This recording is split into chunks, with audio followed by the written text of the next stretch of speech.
Chairman সাহেব রহমত যা বললো সত্য কথা বললো, ওর মাথা গরম হইলে না সত্য কথাই বললো।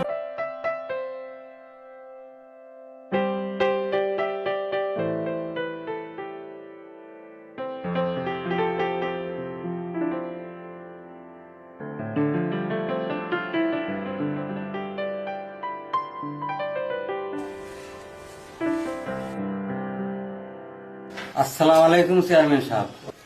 ওয়ালাইকুম আসসালাম। আরে রহমত ভাই যে কেমন আছেন?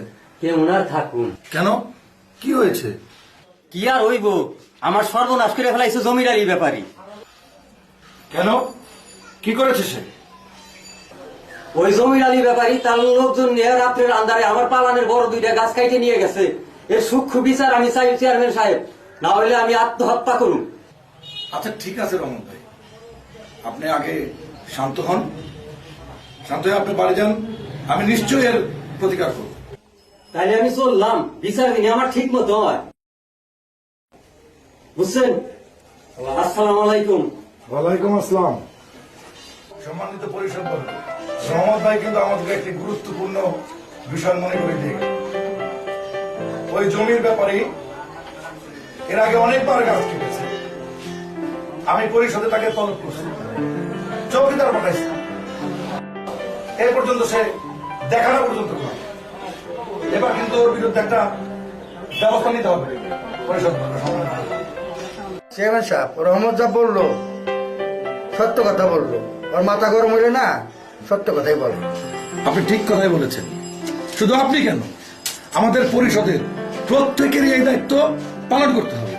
চেয়ারম্যান সাহেব ঠিক কথা বলেছেন, এভাবে গাছ কাটলে তো সরকারের কাছে আমাদের জবাবদিহিতা করতে হবে। সর্বোপরি কথা হচ্ছে এই গাছ কাটার বিরুদ্ধে, অপরিকল্পিত ভাবে গাছ কাটার বিরুদ্ধে আমাদের সবাইকে ঐক্যবদ্ধ হবে, রুখে দাঁড়াতে হবে, যেন কেউ আর একটি গাছ অপরিকল্পিত ভাবে কাটতে না পারে। আপনারা খেয়াল করে দেখবেন, আজকে বর্তমান বিশ্বে যেটা সবচেয়ে বেশি আলোচনা হচ্ছে গ্রিন হাউস এফেক্ট। আমাদের এই বিশ্বে তাপমাত্রা এমন ভাবে বেড়ে যাচ্ছে, বরফ গলে আমাদের এই বিশ্বটা সমুদ্র পরিণত হওয়ার একটা আশঙ্কা। এর কারণ কি? এর কারণ কিন্তু একটাই, এই যে অপরিকল্পিত ভাবে গাছ কাটা। আর আমরা গাছ লাগাবোই না, গাছ লাগাতে ভুলেই গেছি। এখন যে পর্যায়ে এসে দাঁড়িয়েছে, বিশ্বকে টনিক যদি খাওয়ানো যায়, একটা টনিক, বৈজ্ঞানিকরা বলছেন, আজকের বৈজ্ঞানিকরা, গবেষকরা বিশ্লেষণ করে বলছেন, পর্যবেক্ষণ করে অনুসন্ধান করে বলছেন যে এই বিশ্বটাকে যদি বাঁচিয়ে রাখতে হয় তাহলে একটাই টনিক আছে, এই টনিকটা খাওয়াতে হবে আমাদের সবাইকে একসাথে। তার কিছু না, কিন্তু আমাদেরকে গাছ কাটার বিরুদ্ধে রুখে দাঁড়াতে হবে এবং অন্তত সবাই একটা করে গাছ আমরা প্রত্যেকে লাগাবো এবং এলাকার সবাইকে লাগাইতে উদ্বুদ্ধ করবো। তাহলেই আমাদের এই বিশ্ব, আমাদের আগামী প্রজন্মের জন্য একটা বাসযোগ্য জায়গা কিন্তু আমরা করে দিতে পারবো। এই জায়গায় আমাদের সবাইকে একসাথে কাজ করতে হবে।